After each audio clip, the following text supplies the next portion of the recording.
ধুনীয়া বনাইছে পাই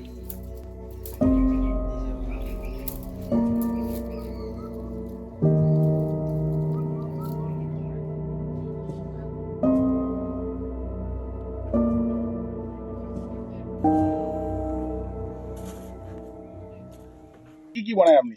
এই চালি বনায়, চেপা বনায়, কিবা এই চেপা যে বনায় আপনি কি দিনত কেইটাকে বনাব পাৰে? দিনতে 5টা বনাব পাৰে। দিনত অঁ, আপনি এটা চেপাত কিমানকে বিক্ৰি কৰে? 200 টাকা, 250 টাকা।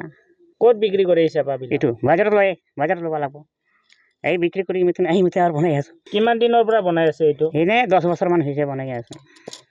চৰকাৰৰ পৰা কিবা পাইছেনে নাই? এই চৰকাৰ পৰা পোৱা নাই। চৰকাৰ পৰা আগত পইচা পাই আছিলোঁ 1000 কৰি মাহে, এইটো পইচাটো বন্ধ কৰি দিছে। সেইকাৰণে পইচাটো পোৱা নাই মই এতিয়া। চৰকাৰক কি আহ্বান জনাব আপুনি? চেপা বনাই খাই আছোঁ এতিয়া, চৰকাৰে যিটো সহায় কৰিব লাগিব। মাহে মাহে এইটো পইচাটো পাই আছোঁ, এতিয়া পইচাটো দিব লাগিব। এতিয়া কিমান ফৰ্ম ফিল আপ কৰিম? 5-6 বাৰমান ফৰ্ম ফিল আপ কৰিছোঁ। এই পইচাটো ফৰ্মটো নাযায়ে, সেইকাৰণে মই এইটো কৰি দিছোঁ। চৰকাৰে পইচা দিব লাগিব, সহায় কৰি দিব লাগিব। সেইকাৰণেতো নহ'লে মই কেনেকৈ চলি খাব পাৰিম? মইতো কাম দাম কৰিব নোৱাৰোঁ। কাই কাই আছে মা আপোনাৰ আছে, ঘৰত? একজন আছে, মা আছে আৰু মই আছোঁ, 2জন মাত্ৰ আছে। 2জন মানুহ সেই চেপা চালি বনাই বিক্ৰী কৰিহে চাউল দাইল কিনি আছোঁ। এই আমাৰ চুলিটো সিয়ে অন্তৰ আয়ো নাই আৰু সিও নৰে কাম কৰিব নোৱাৰা কাৰণে ময়ো ঘূৰি হ'লোঁ, ময়ো নৰোঁ কাম কৰিব।